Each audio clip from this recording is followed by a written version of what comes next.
Hydroizolační stěrka zabraňuje prosaku vody do stavby. To je dost obecná věta, ale co si mám pod tím konkrétně představit, tak s tím mi pomůže pan Václav Burda. Dobrý den. Dobrý den.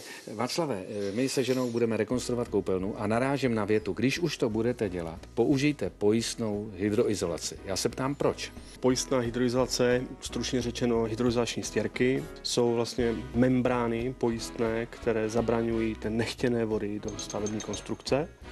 A tím nejdůležitějším jsou třeba sprchové kouty, kde máte permanentně vodu prostě stříká na stěny, sprasklou hadici u pračky, kdy vytopíte souseda, přetečená vana anebo přetečené umývadlo.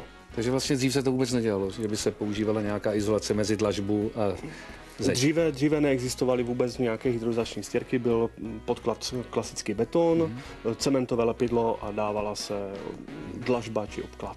Kde můžeme všude tuhle hydroizolaci použít?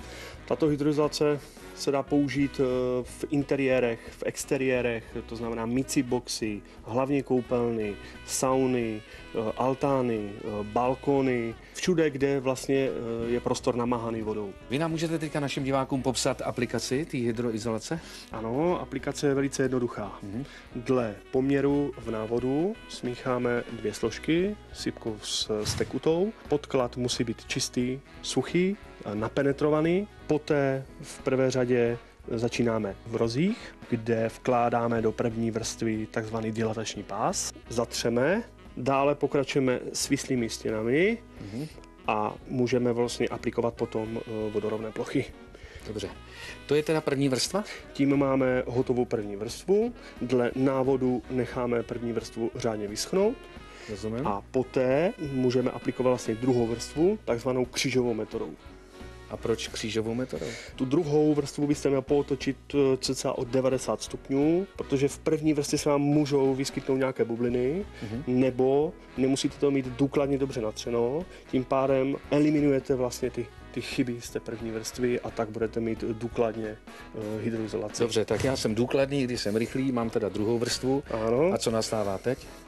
Pokud nebudete mít rizikové místa jako sprchové kouty, mycí boxy, kde hrozí my se tlaková voda, v koupelně normálně. tlaková voda, tam doporučujeme až 3 vrstvy hydroizolační stěrky. Potom stačí pouze na tu druhou vrstvu. Takže do mé koupelny stačí druhá vrstva hydroizolace. Cementové lepidlo, obklad nebo dlažbu a zaspárovat. A pak budu velice a spokojený. máte hotovo. Ještě jsem se chtěl zeptat, aby jsme se v tom dobře orientovali. Jsou také různé druhy těch hydroizolací? Ano, dají se rozdělit vlastně podle druhu použití, to znamená interiérové, exteriérové, dají se rozdělit na disperzní, polymer cementové, asfaltové a poté jednosložkové, dvousložkové. Dobře, no a můžete nám popsat rozdíl mezi jednosložkovou a dvousložkovou hydroizolací?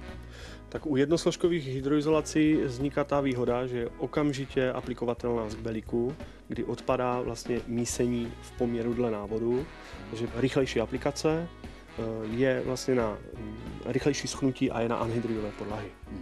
A ta dvousložková?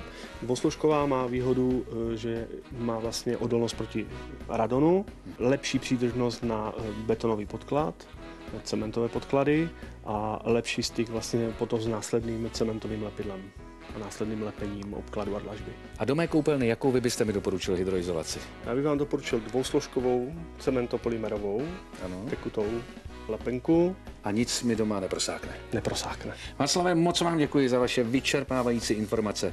Tak jste to sami slyšeli, pokud to takto uděláte, nic u vás doma už neprosákne. I když teda mě tady prosákla informace z režie, že jdeme do finále.